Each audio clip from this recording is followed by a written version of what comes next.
membangun masjid. Ustaz, aneh nggak mampu bangun masjid. Berapa biayanya Ustaz?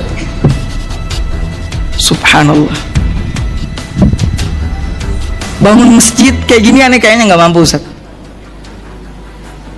Terus bagaimana Ustaz? Apakah keutamaan membangun masjid, misalkan aneh cuma mampunya ngasih tembok misalkan 100, ya misalkan ya, apa keutamaan membangun masjid ini dapat sama aneh Ustaz?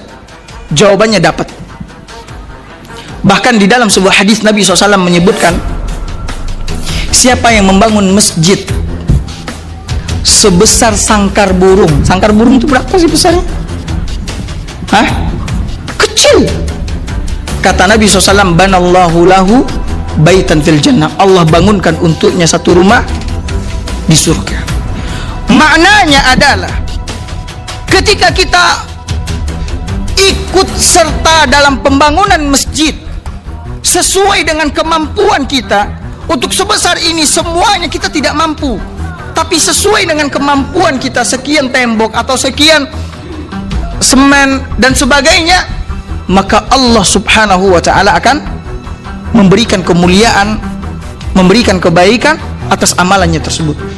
Masjid ini Bapak Ibu kaum muslimin muslimat yang dimuliakan oleh Allah adalah tempat yang paling mulia di permukaan bumi, tempat yang paling mulia dicintai oleh Allah Subhanahu wa ta'ala di permukaan bumi. Masjid di mana di dalamnya Allah memerintahkan hambanya untuk mengingat Dia, untuk menyebut namanya, untuk bertasbih kepadanya, untuk memujinya. Sebagaimana Allah katakan, fi buyutin azinallahu an tulkar wa yurfa'a fiha ismuh.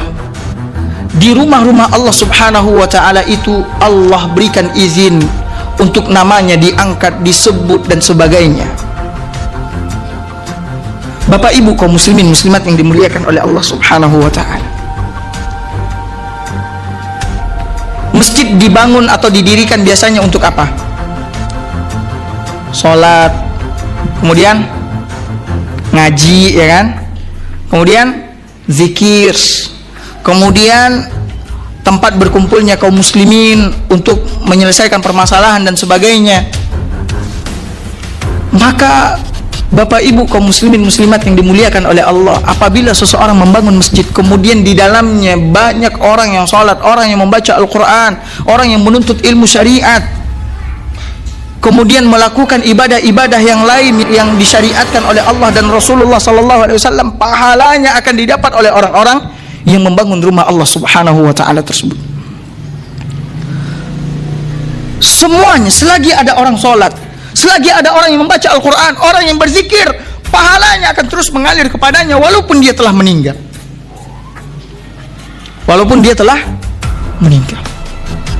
Maka oleh karena itu Bapak Ibu kaum muslimin muslimat yang dimuliakan oleh Allah, jangan halangi diri Anda untuk ikut serta dalam pembangunan Allah Subhanahu wa ta'ala semampunya. Karena orang yang membangun rumah Allah Subhanahu wa ta'ala, Allah bangunkan untuknya rumah di surga. Syaratnya ia bertagi bihi wajah Allah. Ketika dia membangun rumah Allah itu, dia mencari keridhaan Allah Subhanahu wa ta'ala, tidak untuk dipamerkan. Tuh yang bangun masjid tuh aneh tuh. Tuh masjid aneh tuh, kaum muslim masyarakat sini mah sholat di masjid aneh. Bukan untuk itu, tapi kita ikut membangun rumah Allah ini agar banyak di antara kaum muslimin yang bisa mengerjakan sholat di rumah Allah, bisa belajar ngaji, bisa menghadiri majlis ta'lim dan sebagainya. Maka oleh karena itu Bapak Ibu kaum muslimin muslimat yang dimuliakan oleh Allah, setiap ada kesempatan semampunya berikan 5.000, 10.000, semampunya. Dengan syarat apa tadi? Ikhlas karena Allah Subhanahu wa ta'ala.